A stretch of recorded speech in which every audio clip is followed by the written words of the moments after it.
Welcome to मैटजियो classes.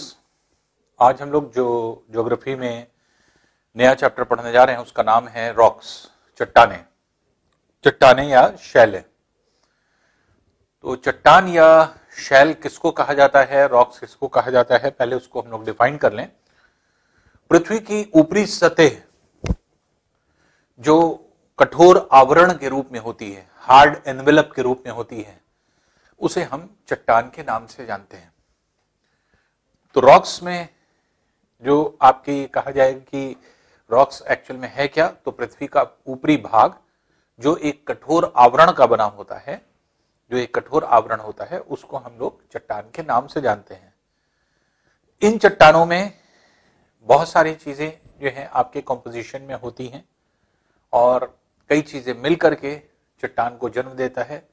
इसमें खनिज एवं धातु की उपस्थिति भी होती है और धातुओं के अयस्क मौजूद होते हैं, ओर्स जिनको कहा जाता है, और सारे मिनरल्स मौजूद होते हैं जिसमें आपके ईंधन भी आते हैं, फ्यूल्स भी आते हैं, तो फ्यूल्स भी उसमें होते हैं।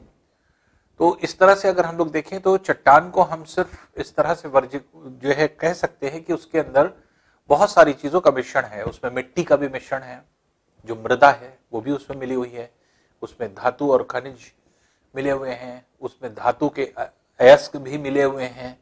तो इन सब चीजों का जो कंप्लीट कंपोजिशन होता है, इसको हम रॉक्स के नाम से जानते हैं।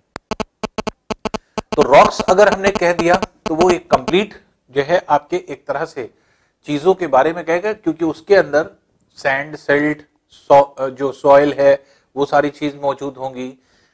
उसमें क्या क्या उपजाऊपन है, उसमें जीवाश्म है या नहीं है, फॉसिल्स है कि नहीं है, ह्यूमस उसमें कितना मौजूद है, कितना उसके अंदर जो है आपके खनिज और धातु है, कितना उसमें धातुओं का अभाव है या खनिजों का अभाव है, कौन सा तत्व उसमें जो है अधिक मात्रा में है और कौन से तत्व का अभाव है।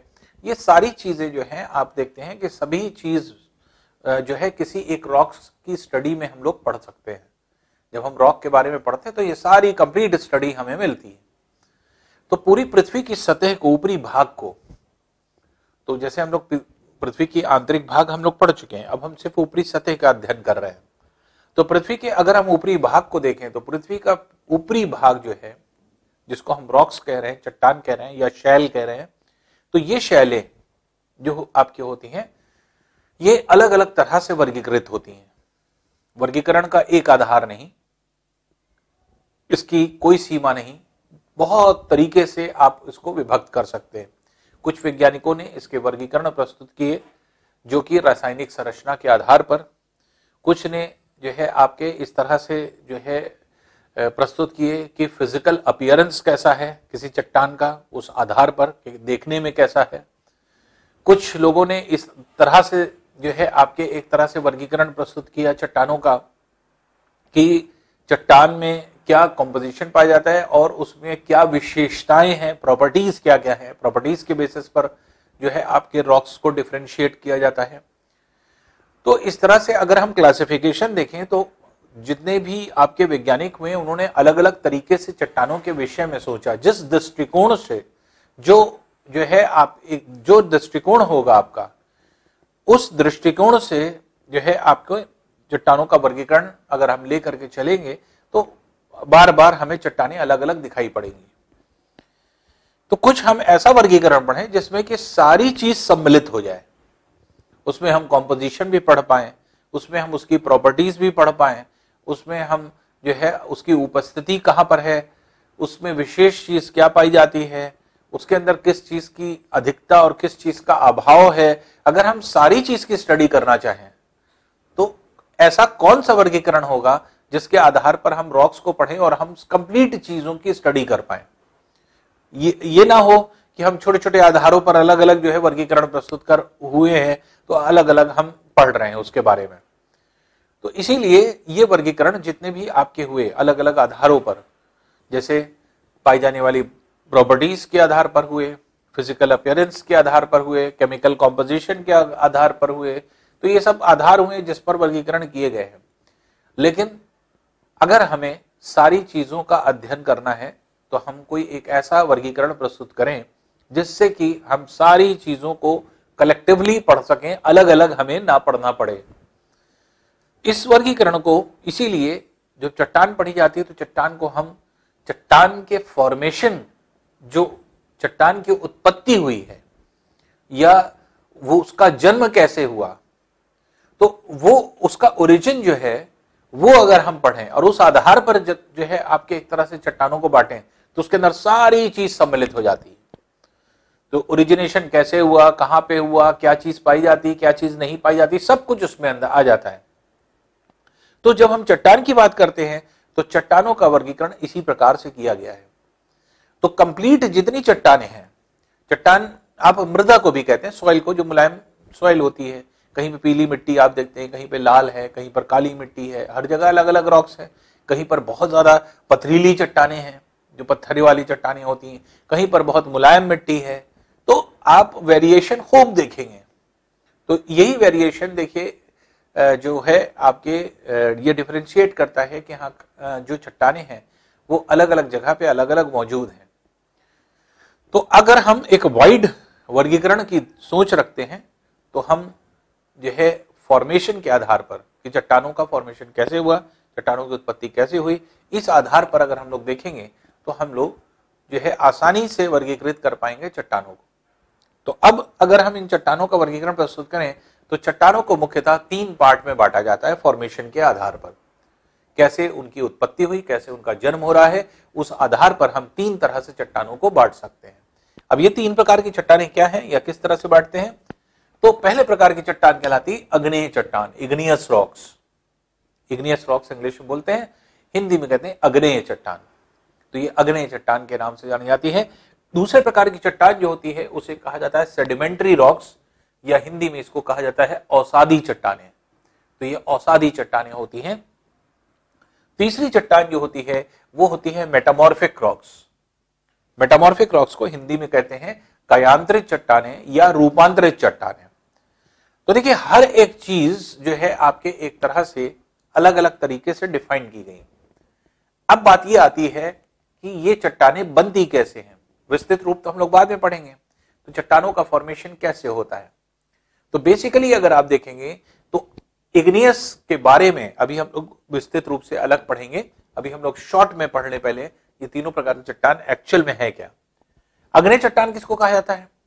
आपने पढ़ा आंतरिक भाग में जो एस्टेनोस्फीयर है, बेनी ऑफ जोन है, वहां से पिघला पदार्थ मैग्मा चारों ओर दिशाओं में निकलता है, ऊपर की तरफ आता है, फैलता है, और ये सारे जो है आपके एक तरह से जितनी भी आपका ये प्रोसेस है ज्वालामुखी के का जो आपने पढ़ा था, तो उसमें उसके दरमियान आपने पढ़ा था कि मैग्मा अगर अंदर है या लावा बाहर की तरफ है तो एक स्थिति ऐसी होती है कि ये जम जाता है और जम करके कठोर हो जाता है। जब जम करके ये कठोर हो जाता है तो उसी को हम लोग क्या कहने लगते हैं? उसी को हम लोग चट्टान कहने लगते हैं।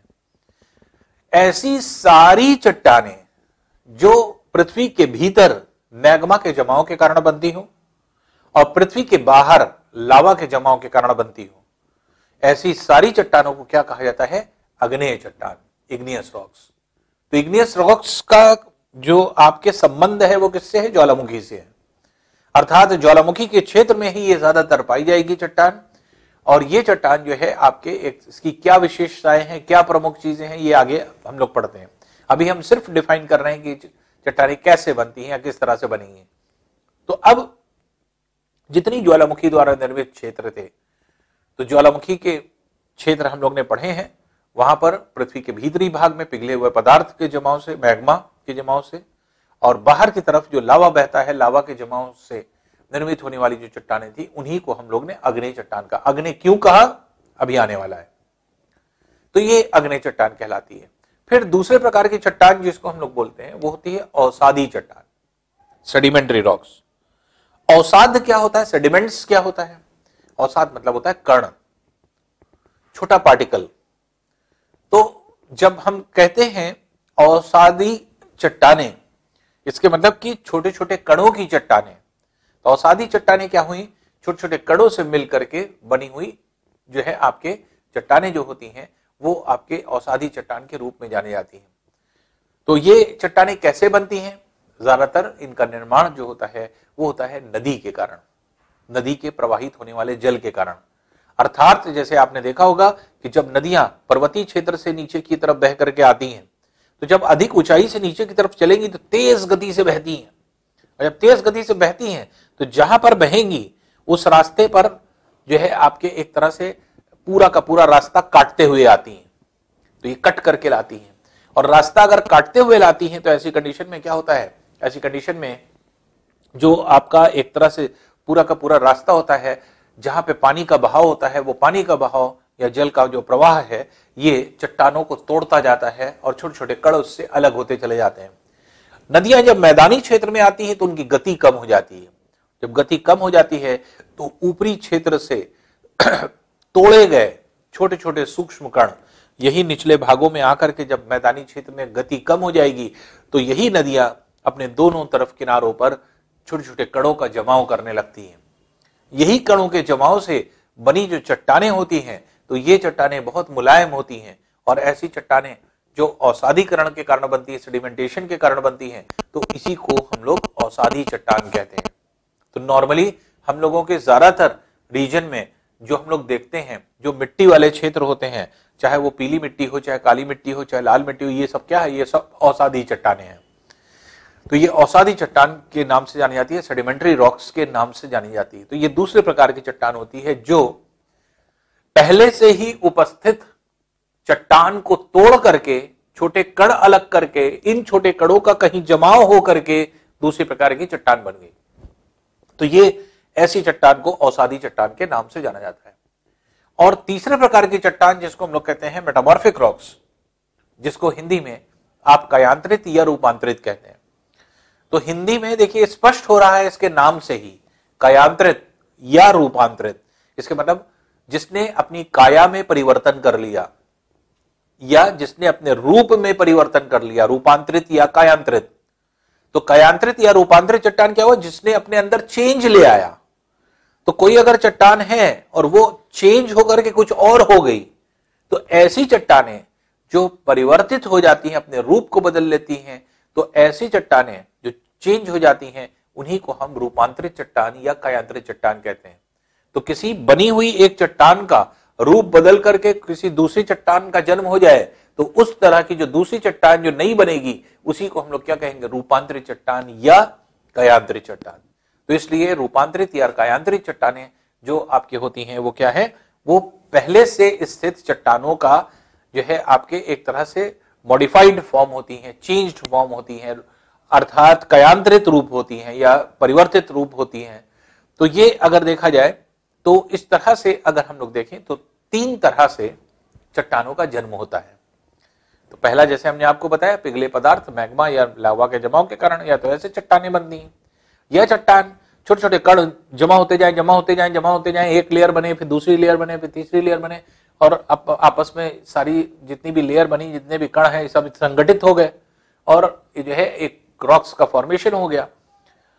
तो ये तरीका हो सकता है। या तीसरा जो बनने का तरीका है वो क्या है, किसी एक चट्टान का अधिक तापमान तथा दाब के कारण, अगर हम किसी चीज पे प्रेशर लगाते हैं तो उसका टेम्परेचर इंक्रीज करता है। तो टेम्परेचर के बढ़ने और प्रेशर के बढ़ने से अगर कोई चट्टान अपने रूप में परिवर्तन कर ले, तो ऐसे परिवर्तित हो जाने वाली चट्टानों को क्या कहा जाता है, कायांतरित या रूपांतरित चट्टानों के नाम से जाना जाता है।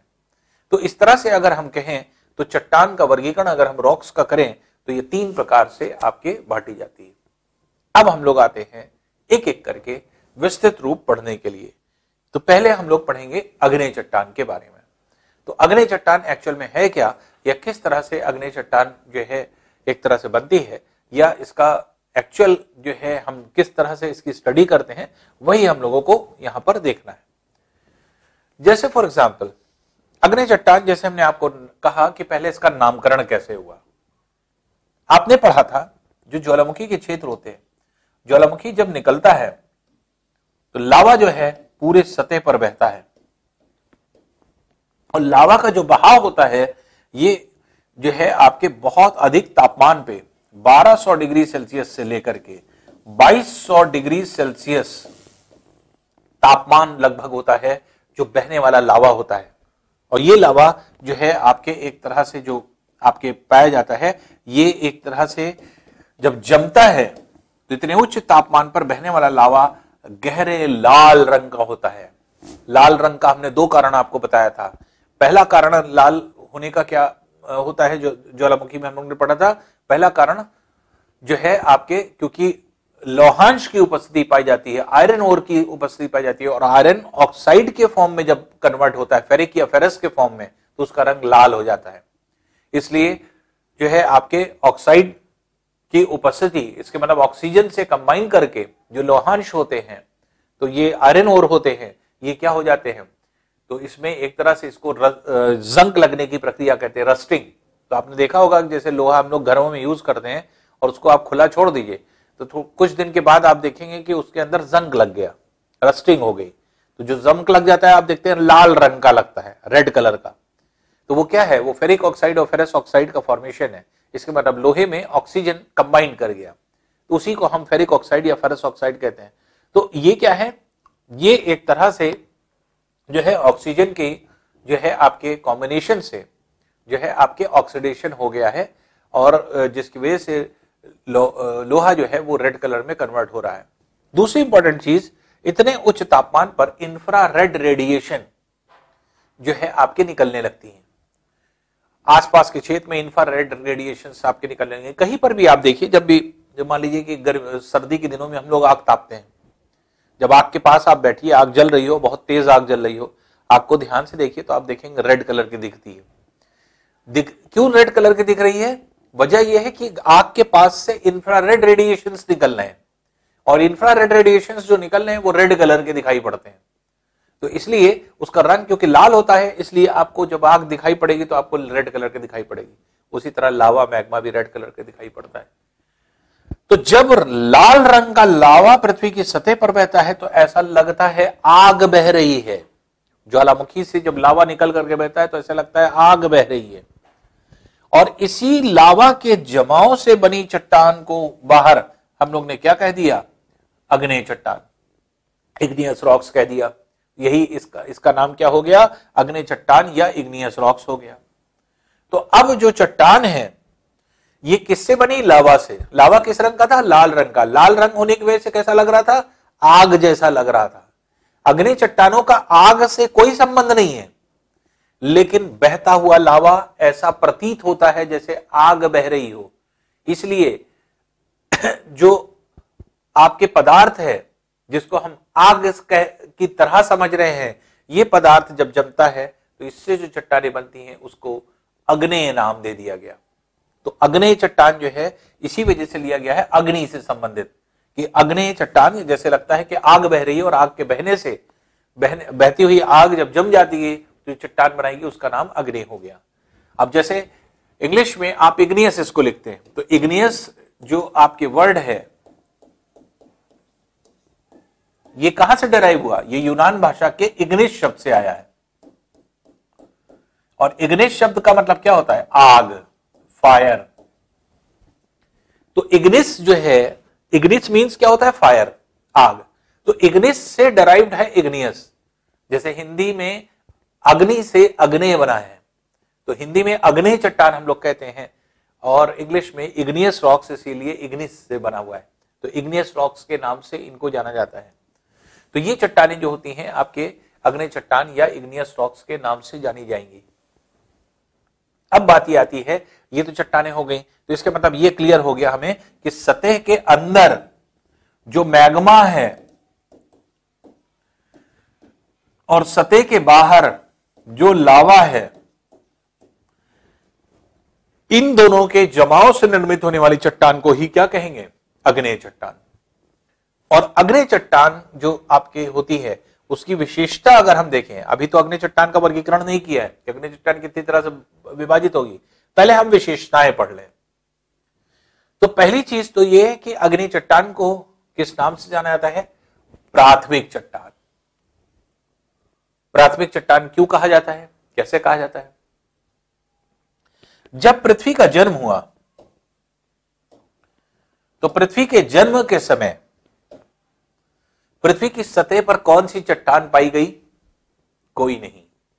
चट्टान बनी नहीं थी, चट्टान का निर्माण ही नहीं हुआ था।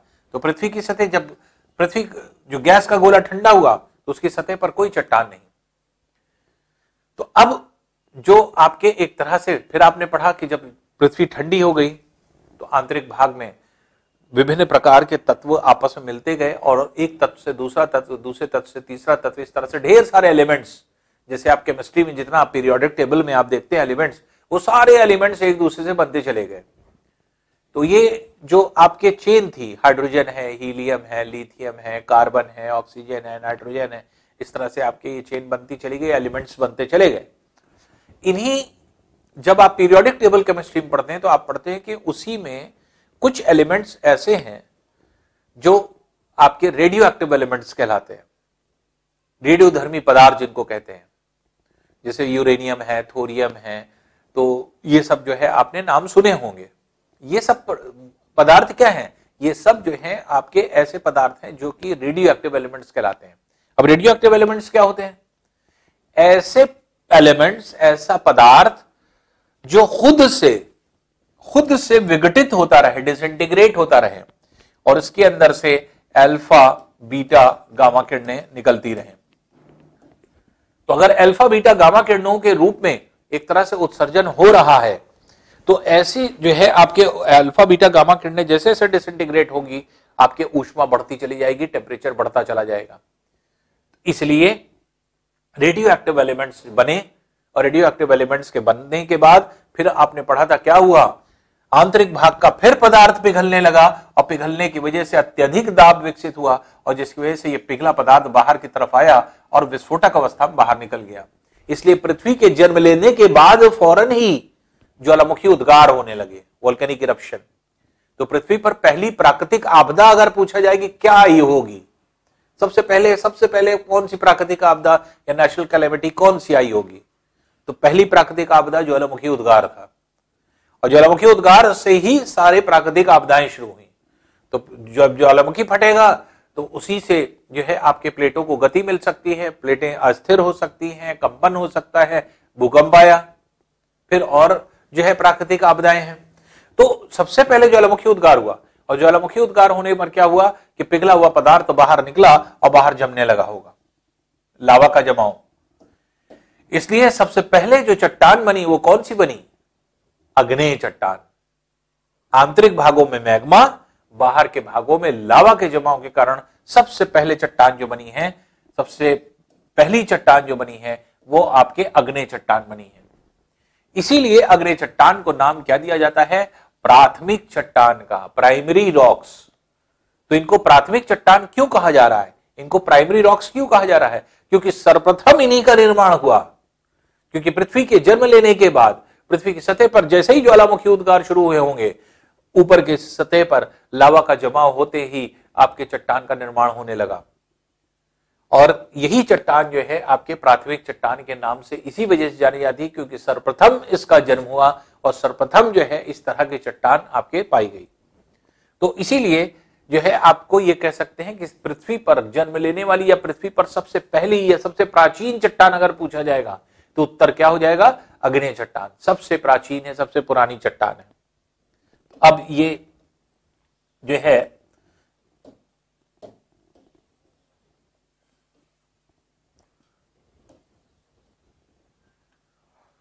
अगर आप देखें तो चट्टानों में जो है ये प्राथमिक चट्टान हो गई। अब बात आती है, इनको पैरेंटल रॉक्स भी कहते हैं, पैतृक चट्टान। पैतृक चट्टान क्यों कहते हैं, पैरेंटल रॉक्स क्यों कहते हैं? अब इस तरह की चट्टानों को अगर आप देखेंगे तो ऐसी चट्टानें जब पृथ्वी पर लावा हवा के जमाव के कारण चट्टान बन गई तो अब पवन का वेग है, तापमान है, जल का प्रवाह है, ये सब क्या करेंगे? ये चट्टानों को तोड़ेंगे और चट्टानें छोटे छोटे कणों के रूप में टूट करके कहीं जाकर के जमा होंगी। इसके मतलब जो दूसरे प्रकार की चट्टानें हैं, ये सेकंड टाइप ऑफ रॉक्स हैं, ये दूसरे प्रकार की सारी चट्टानें जितनी हैं वो सब कहां पे बनी होंगी, किससे बनी होंगी? इसी चट्टान से। तो अग्नेय चट्टान ने ही अन्य चट्टानों को जन्म दिया क्योंकि अगली जो चट्टानें हैं, आगे की जो चट्टानें हैं, वो सारी की सारी चट्टानें इन्हीं अग्नेय चट्टानों से बन रही है। इसके मतलब कि अग्नेय चट्टानों ने अन्य चट्टानों को जन्म दिया है और जिस तरह से माँ बाप किसी बच्चे को जन्म देते हैं तो बच्चों के पेरेंट्स कौन होते हैं? Mother father. उसी तरह से जितनी भी चट्टानें बनी वो किससे बनी? अग्नि चट्टानों के टूटने से। तो अग्नि चट्टानें टूटी हैं, टूट करके उन्होंने जन्म दिया दूसरी चट्टानों को, इसलिए अन्य चट्टानों के लिए ये पेरेंट्स का काम कर रही हैं। इसके मतलब इसी वजह से इसका नाम क्या पड़ गया? इसको कहा जाता है पैतृक चट्टान, पेरेंटल रॉक्स। तो ये पैतृक चट्टान या पेरेंटल रॉक्स के नाम से जानी जाती हैं इस तरह की जितनी भी चट्टानें होती हैं। तो अगर हम बात करते हैं अग्नि चट्टान की, तो अग्नि चट्टान पहली चीज तो ये कि सर्वप्रथम बनी, सबसे पहले निर्मित हुई। क्यों हुई? हमने आपको बताया, जब पृथ्वी बन गई होगी, पृथ्वी के बनने के बाद पृथ्वी के भीतर रेडियो एक्टिव एलिमेंट्स आए, रेडियो एक्टिव एलिमेंट्स के विखंडन हुआ और उस अत्यधिक ऊर्जा डेवलप हुई। ऊर्जा डेवलप होने की वजह से जो चीज ठंडी हो गई थी फिर गर्म हो गई, और फिर अंदर के जो है चट्टाने, खनिज और धातु पिघलने लगे, और ये पिघले हुए रूप बाहर की तरफ निकलने लगे। ये पिघला हुआ रूप फिर ठंडा हुआ होगा, जब ठंडा हुआ तो एक नए प्रकार की चट्टान का इसने जन्म दिया। अंदर भीतरी भाग में, पृथ्वी के आंतरिक भाग में मैग्मा बन गया, मैग्मा का जमाव चट्टान बन गया, और पृथ्वी के बाहर लावा के जो है जमाव के कारण जो है आपके चट्टान का निर्माण हो गया। तो ये तो अग्नि चट्टान थी, इग्नियस रॉक्स थी, जो हम लोग ने पहले पढ़ा। और इसी चट्टान, क्योंकि इसके अलावा और कोई चट्टान मौजूद नहीं थी, औसाधी चट्टान का जन्म नहीं हुआ था। कयांतरिक चट्टान तो तभी बनेगी जब पहले स्थित चट्टान हो, क्योंकि किसी चट्टान का रूप बदलेगा तभी कयांतरिक बनेगी। तो इसलिए सर्वप्रथम सबसे पहले जो बनने वाली चट्टान थी वो कौन सी थी? अग्नि चट्टान। और अग्नि चट्टान की वजह से दूसरे चट्टानों का जन्म हुआ है, दूसरे चट्टानों ने जन्म लिया है, या दूसरी चट्टानें इन्हीं की वजह से बनी है। तो अगर दूसरे चट्टानें इन्हीं की वजह से बनी हैं तो एक तरह से ये क्या है? ये पेरेंट्स हो गए, ये अन्य चट्टानों के माई बाप हो गए, आप ऐसे कहें, इनके पेरेंट्स हो गए, अम्मा अब्बा हो गए। तो इसी वजह से, और माई बाप को जो होता है उसको हम लोग क्या बोलते हैं? पेरेंट्स कहते हैं। अम्मा अब्बा को हम लोग पेरेंट्स बोलते हैं। तो इसलिए ऐसी कंडीशन में इनको क्या कहा जाता है? पेरेंटल रॉक्स या पैतृक चट्टानें। तो इनको पैतृक चट्टानों के नाम से इसी वजह से जाना जाता है, जो कि आपके जो है आपके अग्नि चट्टानों को कहते हैं। तो अग्नि चट्टान विशेषकर अगर हम देखें तो इस तरह से आपके एक तरह से डिस्टिंग्विश की जाती है, या फिर इस तरह से आपके एक तरह से वर्गीकृत की जाती है। तो अग्नि चट्टान की अगर हम बात करें, अभी तो वर्गीकरण हम लोग ने नहीं स्टार्ट किया है, अभी तो वर्गीकरण का नाम ही नहीं आएगा, क्योंकि वजह यह है कि अभी हम सिर्फ प्रॉपर्टीज पढ़ रहे हैं। अभी तो वर्गीकरण उसकी उपस्थिति के आधार पर होगा कि हम कितने तरह से अग्नि चट्टानों को बांटेंगे। तो अभी तो विशेष चीज है कि अग्नि क्या है। अब देखिए, कोई भी चीज अगर गर्म से गर्म कर दिया जाए, उसके बाद ठंडा कर दिया जाए, जब ठंडा होगा तो क्या हो जाएगा? पहले गर्म वाली चीज कठोर थी कि जो ठंडा होने पर कठोर हो जाएगी? ठंडे होने पे ज्यादा कठोर हो जाती है। तो इसलिए जब ठंडा हो जाएगी, संकुचित होगी, कॉन्ट्रैक्ट करती है, कॉन्ट्रैक्ट करने की वजह से ज्यादा कठोर हो जाती है। ये चट्टानें की जो आपकी प्रॉपर्टीज है वो यहीं से शुरुआत होती है। सारे चट्टानों की प्रॉपर्टीज इसी यहीं से शुरू होती है कि यहाँ पे अगर आप देखेंगे तो ये चट्टानें क्या है? ये सब के सब चट्टानें जो हैं आपके, आप ये कह सकते हैं, ये ऐसी चट्टानें हैं जो बहुत कठोर अवस्था में होती हैं, बहुत हार्ड होती है। नॉर्मल चट्टानें ये नहीं होती, और ये सिर्फ ज्वालामुखी के क्षेत्र में आपको दिखाई पड़ रही है, ज्वालामुखी के क्षेत्र में स्थित होती है।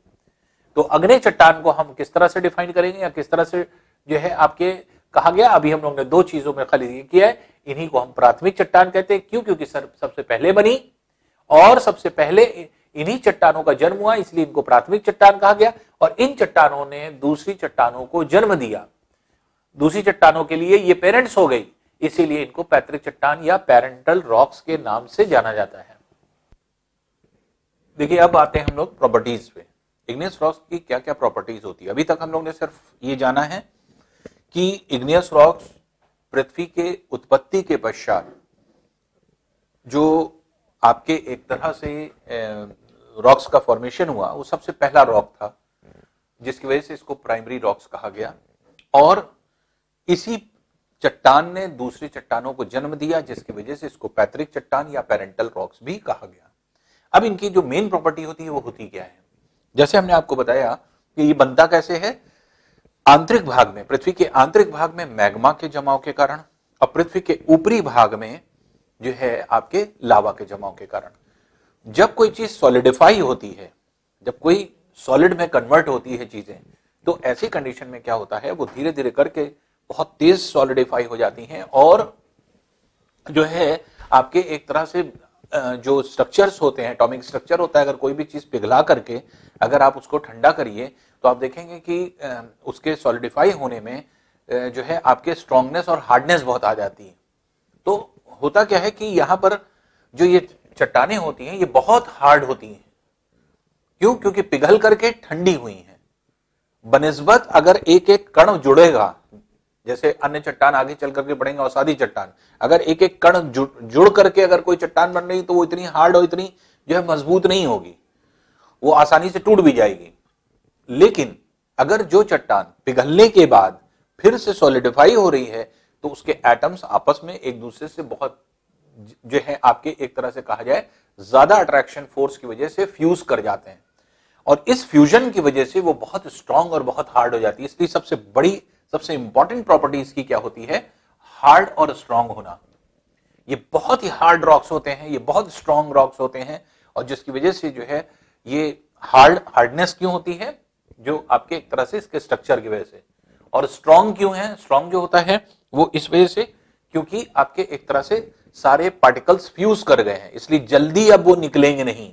अगर आप ज्यादा बल भी लगाएंगे, फोर्स लगाएंगे तो भी जो है आपके तोड़ नहीं पाएंगे आप उसको, इसलिए स्ट्रांग है। और इसी प्रॉपर्टी की वजह से होता क्या है, इसके अंदर एक और प्रॉपर्टी आ जाती है जो नॉन पोरस प्रॉपर्टी है। तो ये कठोर है, ये मजबूत है और उसके साथ ये अछिद्रित है। अछिद्रित मतलब इसके अंदर छिद्र नहीं होगा। जब पार्टिकल्स फ्यूज करेंगे आपस में, पिघलने के बाद वो ठंडे होंगे तो आपस में फ्यूज कर गए, इनके बीच में जगह ही नहीं रह गई और जब जगह नहीं रहेगी तो इसके अंदर पोर्स नहीं होंगे। जब पोर्स नहीं होंगे तो ऐसी कंडीशन में अगर मान लीजिए कि वाटर जो है आपके इसमें डाला जाए तो इसमें वाटर पर्कुलेशन की प्रॉपर्टी सबसे कम हो जाएगी। पर्कुलेशन मतलब पर्कुलेट करने का मतलब अंदर की ओर रिसना, पानी अंदर धीरे धीरे अंदर जाना, तो वाटर पर्कुलेशन की प्रॉपर्टी इसमें खत्म हो जाती है। तो ये इतनी हार्ड हो जाते हैं कि अंदर की तरफ पानी नहीं जा पाता, इसलिए ऐसी चट्टानों में आपको नमी नहीं मिलेगी, वाटर मॉलिक्यूल्स नहीं मिलेंगे। तो यहां पर नमी का अभाव होता है, नमी नहीं मिलेगी ऐसी स्थिति में। और इसका सबसे बढ़िया सबूत क्या है या क्या रीजन है, इसका सबसे ज्यादा जो है आपके इंपॉर्टेंट जो आपके एक तरह से एग्जाम्पल आप देख सकते हैं, वो ये देख सकते हैं अंडरग्राउंड वाटर। अंडरग्राउंड वाटर हमें मिलता कैसे है? पृथ्वी की सतह का ऊपरी भाग पोरस है, पानी आप डालेंगे धीरे अंदर अंदर चला जाएगा, रेस करके परकुलेट करता जाएगा। लेकिन एक स्टेज ऐसी आएगी कि कुछ किलोमीटर के बाद ये बहुत ही ज्यादा जो है, कुछ मीटर के बाद, कुछ किलोमीटर के बाद ये बहुत ज्यादा हार्ड हो जाता है। और ऐसी कंडीशन में जो आपकी ये गहराई है, गहराई पर जाने पर ये इतना ज्यादा हार्ड हो जाता है कि अब पानी अंदर नहीं जाएगा, तो पानी यहां इकट्ठा होने लगता है, ये अंदर इकट्ठा होने लगेगा। तो पानी जब हम लोग जो है आपके पानी इकट्ठा होने लगे, अब ये मान लीजिए हमने बोरिंग करा लिया, पानी यहां से निकलने लगेगा। हमने यहां पे कुआं खोद दिया, यहां से पानी निकलने लगेगा। ट्यूबवेल हमने डाल दिया, पानी निकलने लगेगा। तो ये पानी जो रुका हुआ है किसकी वजह से? ये इस रॉक्स की वजह से। अगर ये रॉक ना बनते, अब देखिए नेचर ने, गॉड ने, खुदा ने, अल्लाह ताला ने क्या बनाया है, यही चीजें बनाई हुई हैं कि ये सब क्या है, ये नेचुरल चीजें दिख रही हैं। लेकिन अगर ये ना होता तो पानी रुकता, पानी सब अंदर चला जाता, परकुलेट कर जाता। लेकिन अब ये आप ये कह सकते हैं कि ये एक ऐसी चीज है, या रॉक्स एक ऐसे हार्ड रॉक्स जो आपके फॉर्म हुए, जो इग्नियस रॉक्स अंदर की तरफ फॉर्म हो रहे हैं मैग्मा के जमाव के कारण, तो वो भी हमें हेल्प कर रहे हैं। हेल्प क्यों कर रहे हैं? क्योंकि उसके ऊपर ही पानी इकट्ठा हो रहा है। और यही क्या है, भूमिगत जल, अंडरग्राउंड वाटर, वाटर टेबल जिसको कहा जाता है। तो वाटर टेबल जो बनती है, या जो जल का लेवल होता है उसको वाटर टेबल कहते हैं। तो जल का लेवल उठता और गिरता रहता है, वाटर टेबल उठता और गिरता रहता है। ज्यादा हम पानी निकाल लेंगे क्योंकि अंदर तो पानी कहीं है नहीं, ये तो पानी बाहर से आया है जो रुका हुआ है। बरसात का पानी हो सकता है, जो हमारे इर्द गिर्द जो हम लोग घरों से निकालते हैं पानी, वो अंदर चला जाता है जमीन के, वो छनते छनते जो है ऊपरी भाग से जो है छोटे छोटे कण होते हैं, तो इन कणों से होता हुआ नीचे चला आता है और जाकर के इकट्ठा हो जाता है। तो ये अंदर जो पानी है वो क्या है, वो बाहर से गया हुआ पानी है, ऐसा नहीं कि पृथ्वी के अंदर कहीं पानी है मौजूद है, वो आपने खुद भेजा हुआ है।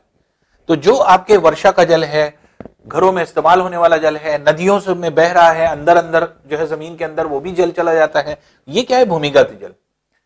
तो सबसे बड़ा एग्जाम्पल हम लोगों को जो मिलता है नॉन पोरस रॉक्स का, वो यही अंडरग्राउंड वाटर मिलता है कि हमें जमीन के नीचे पानी जो अवेलेबल है, पानी जो हमें मिल रहा है, वो किसकी वजह से मिल रहा है, इन रॉक्स की वजह से मिल रहा है।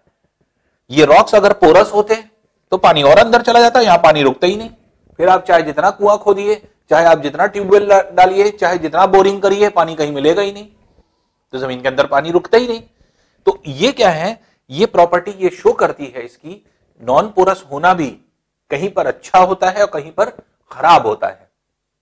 तो अब यहां पर कहां पर अच्छा होगा पोरस होना, अब जैसे ये ह्यूमन बींग्स के लिए इग्नियस रॉक्स का नॉन पोरस होना अच्छा है। क्यों? क्योंकि अगर नॉन पोरस नहीं होता, ये इसकी ये प्रॉपर्टी नहीं होती, तो शायद जो है आपके एक तरह से हमें पानी नहीं मिल पाता, भूमिगत जल की अवेलेबिलिटी नहीं होती, लेकिन हमें भूमिगत जल आसानी से मिल रहा है। तो ये सबसे बड़ी प्रॉपर्टी होती है नॉन पोरस होना। इसका मतलब अछिद्रित चट्टानें होती हैं ये, इनमें छिद्र नहीं होते, इनमें होल्स नहीं होते, इनमें पोर्स नहीं होते, जिससे कि पानी जो है अंदर की तरफ जा सके। नॉन पोरस है। नॉन पोरस होने की वजह से होगा क्या, सबसे इंपॉर्टेंट चीज, जो पेड़ पौधे होते हैं, आपने देखा होगा जैसे पेड़ लगा, उसकी कुछ जड़ें होती हैं। जड़ क्या होती है? जड़ जल की खोज में जाती है, क्योंकि आपने प्रकाश संश्लेषण की प्रक्रिया पढ़ा होगा। पेड़ पौधे क्या करते हैं, अपने खुद का भोजन बनाते हैं, और ये भोजन जो है आपके एक तरह से कार्बन डाइऑक्साइड, जल की उपस्थिति में जो है आपके एक तरह से सूर्य का प्रकाश और क्लोरोफिल, सनलाइट और क्लोरोफिल, ये चार चीज मिल करके C6H12O6 ग्लूकोज का निर्माण होता है और ऑक्सीजन लिबरेट होता है। तो बैलेंस्ड इक्वेशन नहीं है ये, 6 यहां लगेगा, बैलेंस्ड इक्वेशन नहीं, बस हम सिर्फ आपको इंडिकेट कर रहे हैं। सूर्य के प्रकाश की उपस्थिति में, सनलाइट की उपस्थिति में, क्लोरोफिल जो पत्तियों का हरा रंग होता है उसको क्लोरोफिल कहते हैं, क्लोरोफिल की उपस्थिति में कार्बन डाइऑक्साइड जल से क्रिया करके ग्लूकोज का निर्माण करता है, और यही ग्लूकोज जो होता है यही भोजन होता है आपके एक तरह से पेड़ पौधों का। तो पेड़ पौधे जो ग्रो करते हैं उनके लिए ये चार एसेंशियल चीजें हैं। अब सूर्य का प्रकाश सूर्य से मिल रहा है इसको, क्लोरोफिल पत्तियों का हरा रंग है, कार्बन डाइऑक्साइड ये वायुमंडल से लेता है, और जल कहां से लेता है, जड़ों से। तो जड़ से इसने जल को खींचा। तो अगर मान लीजिए कि कोई पेड़ है और इस तरफ पानी है, यहां सूखा है, तो आप देखेंगे ये जड़ें इधर अपने आप आ जाएंगी ऑटोमेटिकली। जड़ें उधर की तरफ भागती हैं जहां पानी होता है, जहां नमी होती है। तो भूमि के अंदर अगर नमी है तो अपने आप जड़ें अंदर की तरफ उस पानी की तरफ या उस नमी की तरफ खुद ब खुद भागेंगी। क्यों? क्योंकि उनको जल लेना है। तो जो जड़ें हैं, जो रूट्स हैं, उनका काम क्या है, पानी को खींचना, और ये पानी को खींचने का काम जो है आपके इन्हीं का होता है, जड़ों का। तो ये जड़ें जो हैं आपके पानी को खींच लेती हैं, और इस तरह से आप ये कह सकते हैं कि जल जो आपके एक तरह से कहीं पर भी अक्यूमुलेटेड होता है वो आसानी से जड़ों के द्वारा जो है खिंच जाता है।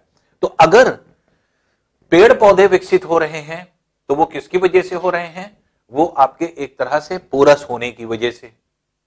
छिद्र अगर होगा तभी नमी पहुंचेगी, नमी होगी तो जड़ें वहां से पानी लेंगी। और अगर इन्हीं पेड़ पौधों के साथ, अगर हमने कहा ये पेड़ पौधे अगर मान लीजिए कि यहां पे लगा दिए जाएं, ये अग्नेय चट्टान है, ये नॉन पोरस है, इसमें छिद्र नहीं है। जब छिद्र नहीं है तो नमी अंदर नहीं होगी, पानी नहीं जा सकता। तो पेड़ पौधे अगर लगाए जाए तो क्या पेड़ पौधे इसके ऊपर निकलेंगे? नहीं निकलेंगे। तो ऐसी सूखी चट्टानों के ऊपर देखिए पेड़ पौधे नहीं उगते। क्यों नहीं उगते? क्योंकि इसके अंदर जो है आपके जल की उपस्थिति नहीं है, वाटर नहीं है। तो इसलिए अब जब पेड़ पौधे नहीं होंगे तो पेड़ पौधों पर बहुत सारी चीजें डिपेंडेंट होती हैं। जैसे जब पेड़ पौधे की जड़ें होंगी तो जमीन में जड़ों में आपके बहुत सारे कीड़े मकोड़े होते हैं जो कि इसमें डेवलप करते हैं, और ये सारे जितने भी आपके एक तरह से कीड़े मकोड़े होते हैं वो सब जो है आपके यहाँ पर बहुत सारे पक्षी होते हैं, बहुत सारे ऐसे जानवर होते हैं जो इन्हीं पेड़ पर या फ्रूट्स पर डिपेंडेंट होते हैं, इसलिए वो होते हैं। तो अगर मान लीजिए कि पेड़ पौधा नहीं होगा तो क्या इस चट्टान में क्या कोई जीव जंतु या फिर कोई कीड़े मकोड़े या कोई पक्षी वहां पर आएगा? नहीं आएगा।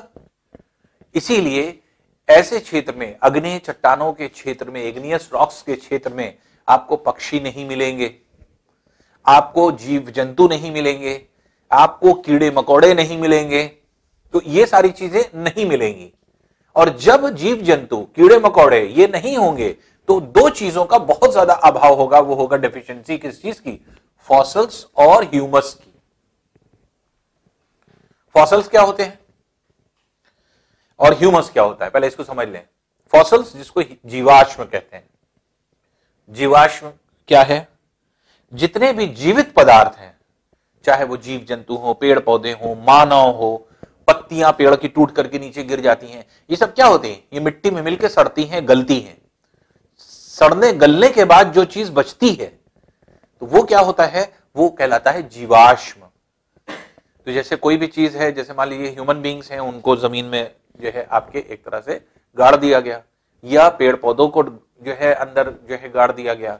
ये मरे हुए पेड़ पौधे जैसे मान लीजिए गिरे हुए हैं तो उनको मिट्टी में मिलके अपने आप खत्म हो जाते हैं। वो कोई जीव जंतु हैं, अपने आप कहीं पे मरे और वहीं मिट्टी में मिल करके वहीं डिसइंटीग्रेट हो गए। तो इनके जो बचे हुए रिमेन्स होते हैं, डिसइंटीग्रेशन के बाद, सड़ने गलने के बाद जो बचा हुआ रिमेन होता है उसी को जीवाश्म कहते हैं, फॉसिल्स कहते हैं। जिसमें अक्सर आप देखते होंगे कहीं पर जीवाश्म की जैसे खोज होती है तो अक्सर देखिए जो मांस वास होता है बॉडी पर वो तो नहीं बचता है, लेकिन आप देखेंगे कि अब जैसे हड्डियां हड्डियां अक्सर मिल जाती हैं, तो किसी का कोई कंकाल मिल गया, कुछ भी मिल गया, तो ये कंकाल क्या है? जीवाश्म है। जीवाश्म क्यों? पहले कभी जीवन में था, उसकी मृत्यु होने के पश्चात जो बचा है वही जीवाश्म है, जो है एक तरह से जो है फॉसिल्स कहलाता है। तो फॉसिल्स जो है वहीं पर होंगे जहां पर जीवन होगा। अब अग्नेय चट्टान में पेड़ पौधे नहीं, जब पेड़ पौधे नहीं तो पक्षी नहीं, जब पक्षी नहीं तो कीड़े मकोड़े नहीं, कीड़े मकोड़े भी नहीं, पक्षी नहीं, जीव जंतु नहीं, तो ऐसी जगह पर कठोर है ही है ये चट्टान, ह्यूमन बींग्स के काम आने नहीं है, ह्यूमन बींग्स भी नहीं होता यहां पे। तो इसलिए ऐसी जो है आपके चट्टानों में जीवाश्म का अभाव होगा बहुत ज्यादा मात्रा में। ये प्रश्न बहुत पूछा जाता है कि किस चट्टान में जीवाश्म का अभाव होता है, डेफिशिएंसी होती है, तो जीवाश्म का अभाव मिलेगा। ह्यूमस क्या है? ह्यूमस होता है जब कीड़े मकोड़े जीव जंतु रहते हैं तो जब कुछ खाएंगे तो वो एक्सक्रीट भी करते हैं। तो जितने जीव जंतु कीड़े मकोड़े का एक्सक्रीशन होता है, जो उनका मल होता है जो निकलता है, तो एक्सक्रीट जितना वो चीजें करते हैं उस एक्सक्रीटेड पार्ट को क्या कहा जाता है? ह्यूमस, जो कि मृदा के लिए, सॉइल के लिए बहुत ही ज्यादा उपजाऊ होता है। तो बहुत ज्यादा उपजाऊ होने का मतलब यह हुआ कि वो बहुत ज्यादा जो है आपके एक तरह से बेनिफिशियल होता है, सॉइल के लिए रिक्वायर्ड होता है बहुत ज्यादा। तो इसलिए रिक्वायरमेंट अगर हम लोग देखेंगे तो ऐसी जो आपके एक तरह से जो चट्टाने हैं, ये जितनी भी चट्टाने होंगी ये सब के सब जो हैं आपके एक तरह से ये कहा जाए कि ऐसी चट्टाने होती हैं जो जिसमें जो है आपके जीवाश्म और ह्यूमस नहीं मिलते। ह्यूमस क्यों नहीं मिल रहा है? क्योंकि पेड़ पौधे, पक्षी, जीव जंतु कुछ नहीं है, तो उनका एक्सक्रीशन नहीं होगा, और जब जीव जंतु नहीं है तो उनके जीवाश्म नहीं होंगे। तो इसलिए अग्नेय चट्टान एक ऐसी चट्टान है जिसमें जीवाश्म और ह्यूमस का अभाव होता है। ये प्रश्न बहुत बार पूछा जा चुका है, किस चट्टान में जीवाश्म और ह्यूमस का सर्वाधिक अभाव होता है, सबसे ज्यादा डेफिशिएंसी कहां पर होती है? तो सबसे ज्यादा डेफिशिएंसी अग्नेय चट्टानों में होती है, क्योंकि वो रिहायशी नहीं होता। ये चट्टानें रिहायशी नहीं होती, ना ह्यूमन बींग्स आपको यहां पर मिलेंगे ज्यादा, क्योंकि उसके लिए भी कोई कारगर नहीं है, ये बहुत अच्छी बेनिफिशियल नहीं है रॉक। तो इसलिए ऐसी कंडीशन में वहां पर जो है आपके बहुत सारी चीजें नहीं उपलब्ध होंगी, जिसकी वजह से इसकी डेफिशिएंसी होती है। लेकिन एक चीज सबसे ज्यादा मिलती है, वो क्या मिलती है? मेटल्स और मिनरल्स। मेटल्स और मिनरल्स की सर्वाधिकता अगर पूछी जाए वो इसी चट्टान में होती है, अग्नि चट्टान में। क्यों? वजह क्या है? वजह यह है कि अगर आप देखेंगे, अगर आप देखें तो पूरी पृथ्वी में आपने पढ़ा है कि जितनी भी चीज जब ठंडी हुई, जब जो है पृथ्वी ठंडी हुई होगी, ठंडी होने में क्या हुआ कि ये सब जितनी भी चीज ठंडी होकर के इकट्ठा हुई है, अपनी पोजीशन उसने लिया है, वो किस आधार पर लिया है? तैरने के नियम के अनुसार, लॉ ऑफ फ्लोटेशन के अनुसार। लॉ ऑफ फ्लोटेशन के अनुसार, लॉ ऑफ फ्लोटेशन क्या कहता है? लॉ ऑफ फ्लोटेशन ये कहता है कि जो जितना ज्यादा घनत्व वाला भाग होता है, जितनी ज्यादा उसकी डेंसिटी होती है, भारी होता है, उतना ज्यादा वो डूब जाता है, नीचे होता है। जो जितना हल्का भाग होगा, रेयरर होगा, जिसकी डेंसिटी कम होगी, रेयरेस्ट होगी, वो क्या हो जाएगा? ऊपर आ जाएगा। तो भारी भाग डूबता है, हल्का भाग तैरता है। तो यही है लॉ ऑफ फ्लोटेशन, और इसी चीज को फॉलो होता है हर जगह पर। यह फॉलो होता है, पृथ्वी में भी वही फॉलो होता है। जब पृथ्वी ठंडी हुई तो ऐसी कंडीशन में क्या हुआ? पृथ्वी की आंतरिक संरचना आपने पढ़ा है कि पृथ्वी के भीतरी भाग, मध्यवर्ती भाग और बाह्य भाग अगर देखा जाए तो भीतरी भाग बहुत ज्यादा घनत्व वाला है, अत्यधिक घनत्व वाला, यह मध्यम घनत्व वाला, और यह बहुत ही हल्का भाग है।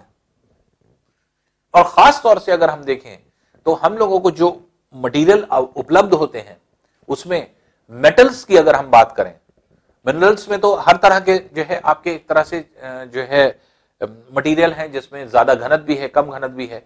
लेकिन अगर हम मेटल्स की बात करें तो मेटल्स में अगर हम कहें धातु जिनको कहा जाता है, तो उन धातुओं में मैक्सिमम धातु का घनत्व बहुत ज्यादा है।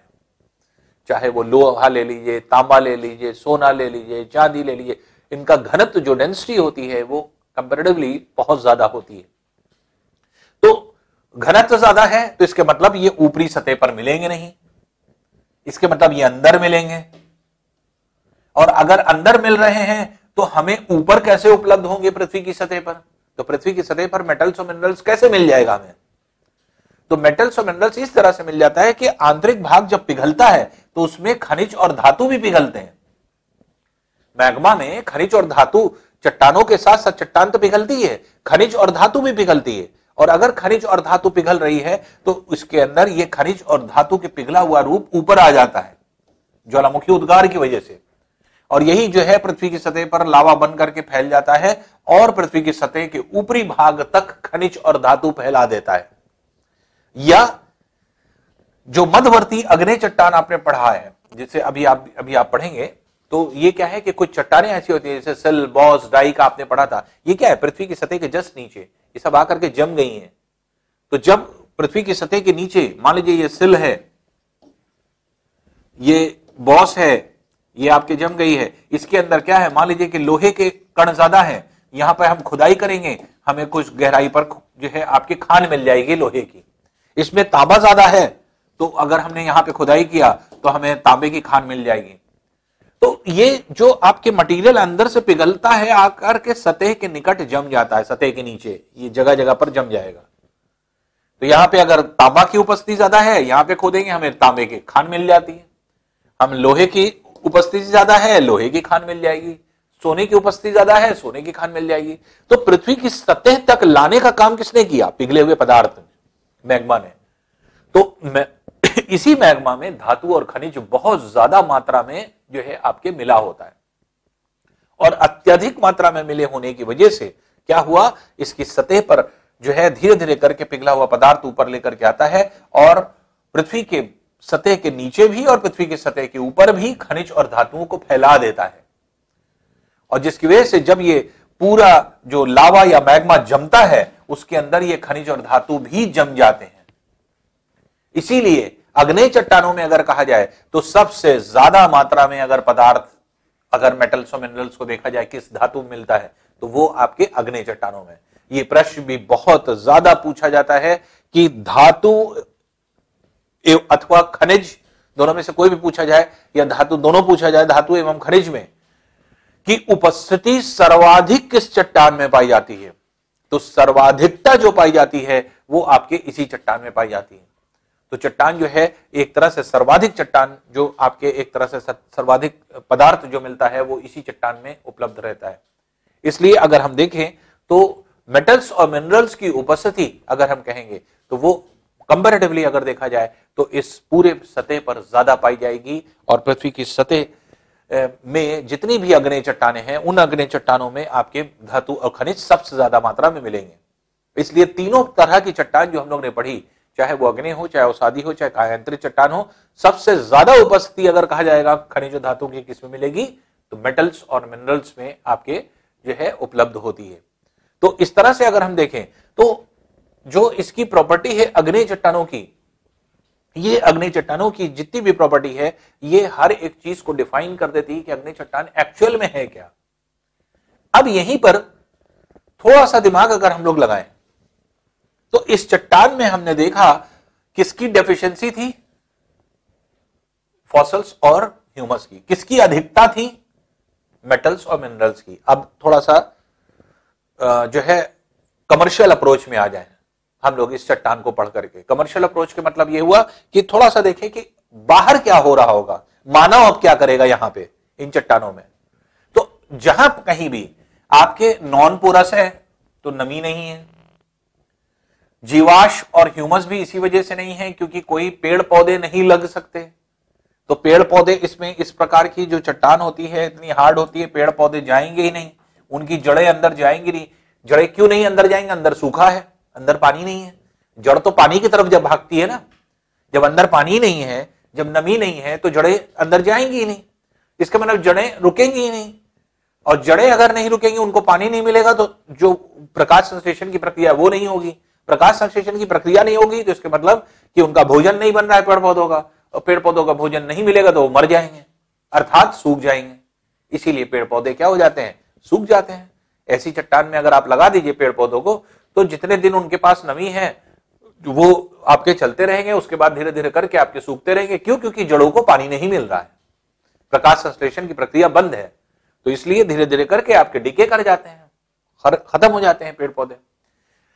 लेकिन अगर हम कहें तो ऐसी जगह पर जब पेड़ पौधे नहीं विकसित हो रहे, इसलिए के मतलब कृषि नहीं होगी। इसके मतलब क्या है कि इस तरह की चट्टान में, अग्नेय चट्टानों में ये कृषि योग्य भूमि नहीं होती। इसका मतलब यहां जहां कहीं भी अग्नि चट्टान पाई जाएगी वहां पे कृषि नहीं होगी। लेकिन एक अपवाद है, एक एक्सेप्शन है।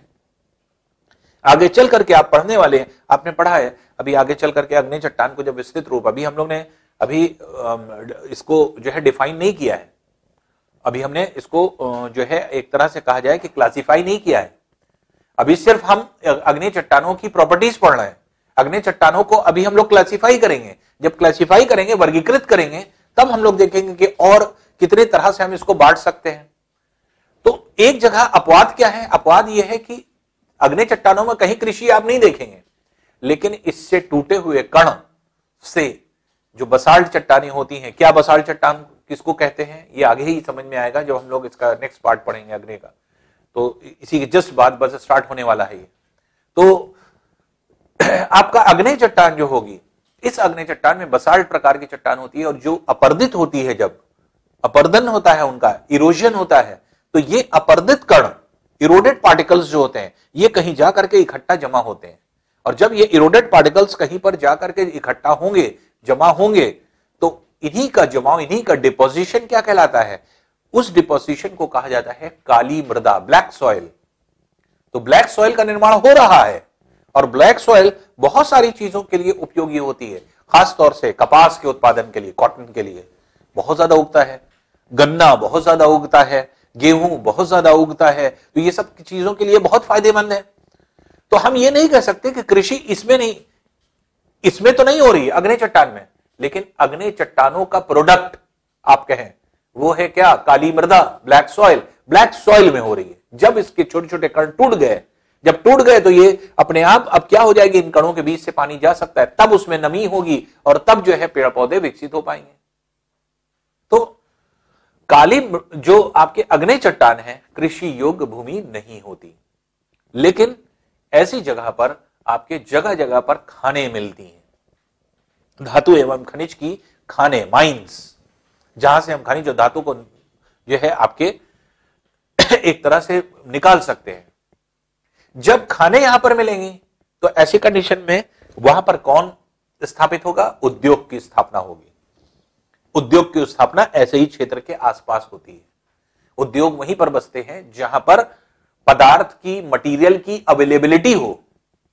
अब ऐसा नहीं कि जैसे मान लीजिए कि हम लोग उत्तर प्रदेश में कोई उद्योग लगा दें और उसका रॉ मटेरियल हम मंगा रहे हैं तमिलनाडु से, तो अब रॉ मटेरियल अगर तमिलनाडु या केरल से आ रहा है और हमने उत्तर प्रदेश में जो है आपके उद्योग को स्थापित कर दिया है, तो वो उद्योग, जो चीज हम बना रहे हैं प्रोडक्ट, उसकी कॉस्ट ही बहुत ज्यादा हो जाएगी। क्यों? क्योंकि जो मटेरियल आएगा उसमें ट्रांसपोर्टेशन कॉस्ट इतनी ज्यादा लग जाएगी कि आपका जो प्रोडक्ट की कॉस्ट आएगी, कॉस्ट प्राइस, वो हो सकता है कि मार्केट में दूसरे लोग जो बना रहे हैं उससे बहुत ज्यादा आ जाए, इसलिए आप कभी सर्वाइव ही नहीं कर पाएंगे। इसलिए उद्योगीकरण का कुछ नियम होता है। उद्योग ऐसे नहीं कि हर जगह लगा दिए जाए। जैसे मान लीजिए कि आपके डिमांड हो कि नहीं उत्तर प्रदेश में 10 उद्योग लगा दिए जाएंगे, को नहीं लग सकते अगर रॉ मटेरियल नहीं है।